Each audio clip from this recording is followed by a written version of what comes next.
বাঙালি খানায় সবাইকে স্বাগত জানাই। আপনারা তো অনেকভাবে ঝিঙ্গে পোস্ত করে খেয়েছেন, একবার আমার মতন করে সহজ পদ্ধতিতে আপনিও শিখে নিতে পারবেন ছোট ছোট টিপস সহ। এত তেল মশলা কম দিয়ে কিভাবে আমি ঝিঙ্গে পোস্ত করলাম, চলুন সেটা একবার দেখে নেওয়া যাক ভিডিওর মাধ্যমে। আশা করছি আজকের ভিডিওটি ভালো লাগবে। সকল বন্ধুদের কাছে অনুরোধ করছি সম্পূর্ণ ভিডিওটি দেখার।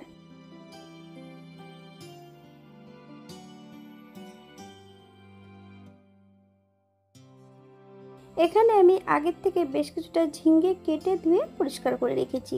তবে ঝিঙ্গে কাটার পদ্ধতি আমার এই চ্যানেলে দেওয়া আছে, আপনাদের যদি প্রয়োজন হয় তাহলে চ্যানেলটি ঘুরে একবার দেখে নেবেন।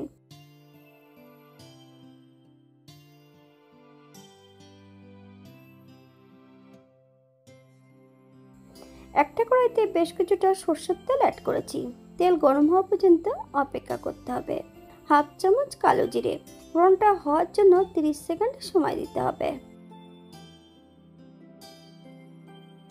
এই পর্যায়ে কেটে রাখা সম্পূর্ণ ঝিঙ্গেগুলো অ্যাড করব। 3টে কাঁচা লঙ্কা এখানে আমি ফালি দিয়ে অ্যাড করেছি, আপনারা যদি পছন্দ করেন তাহলে পরিমাণে বাড়িয়ে দিতে পারেন। গ্যাসের ফ্লেমটা হাইতে রেখে বেশ কিছু সময় ঝিঙ্গেগুলো ভেজে নিতে হবে। ঝিঙ্গে ভাজার সময় কিন্তু লবণ অ্যাড করার প্রয়োজন নেই, তাহলে ঝিঙ্গে থেকে নিজস্ব জলটা বেরিয়ে গেলে ঝিঙ্গেগুলো আর ভাজা হবে না, সেদ্ধ হয়ে যাবে। এই পর্যায়ে অ্যাড করব মিডিয়াম সাইজের একটা টমেটো, বেশ সরু সরু করে কেটে নিয়েছি। সম্পূর্ণ টমেটোর টুকরোগুলো অ্যাড করে দেব। আগের থেকে বেশ কিছুটা আলু ভেজে রেখেছিলাম, আলু ভাজাগুলো অ্যাড করে দেব।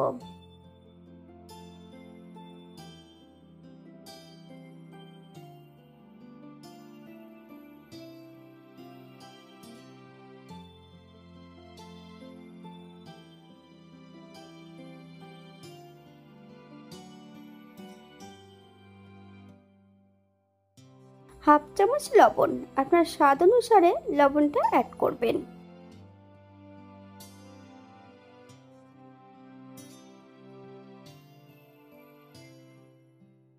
এই পর্যায়ে আমি 2 কাপ ঈষদুষ্ণ গরম জল অ্যাড করব। আপনাদের যতটা গ্রেভির প্রয়োজন আপনারা ততটা জল অ্যাড করতে পারেন। গ্যাসের ফ্লেমটা মিডিয়ামে রেখে 5 থেকে 7 মিনিটের জন্য ঢাকা দিয়ে রেখে দেব।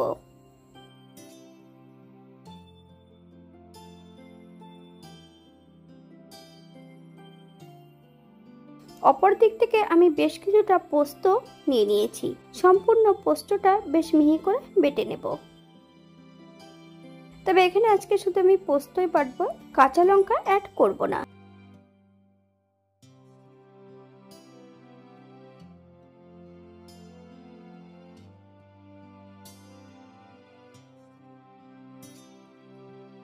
এই পর্যায়ে একবার চেক করে নিতে হবে যে সবজিগুলো সেদ্ধ হয়েছে কিনা।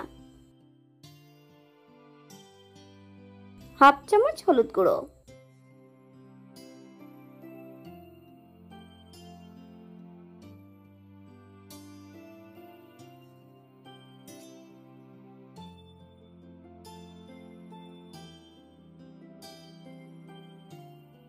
বেটে রাখা সম্পূর্ণ পোস্ত অ্যাড করে দেব। লো ফ্লেমে 3 থেকে 4 মিনিটের মতন রান্না করে নেব।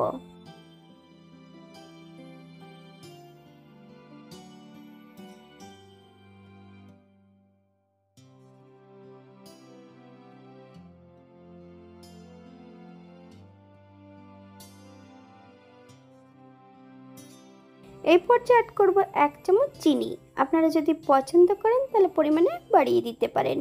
গ্যাসের ফ্লেমটা হাইতে রেখে আরও বেশ কিছু সময় রান্না করে নিতে হবে।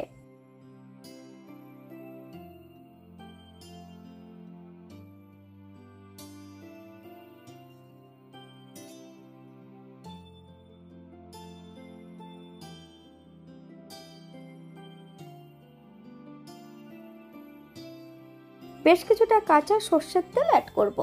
আপনারা যদি পছন্দ করেন তাহলে পরিমাণে বাড়িয়ে দিতে পারেন। গ্যাসের ফ্লেমটা অফ করে দিয়ে 5 মিনিটের জন্য স্ট্যান্ডিং টাইম দিতে হবে, তারপর সার্ভ করব। এটা দেখতে যেমন ভারী সুন্দর হয়েছিল, এটা গরম ভাতে, রুটি, পরোটা সবকিছুর সঙ্গে অসম্ভব ভালো লাগবে। আপনারা যে কোনো একদিন নিরামিষের দিন এটা তৈরি করে নিতে পারেন। আমি এখানে যে উপকরণগুলো অ্যাড করেছি আপনারা এর থেকে কম বেশি করে নিতে পারেন। আজকের ভিডিওটি এই পর্যন্ত। সবাই সুস্থ থাকবেন, ভালো থাকবেন। অন্যদিন নতুন রেসিপি নিয়ে আপনাদের সামনে আবার আমি হাজির হব। নতুন ও পুরনো সকল বন্ধুদের অসংখ্য ধন্যবাদ ভিডিওটি দেখার জন্য। হাতে যদি সময় থাকে তাহলে একটা লাইক, কমেন্ট, শেয়ার করবেন।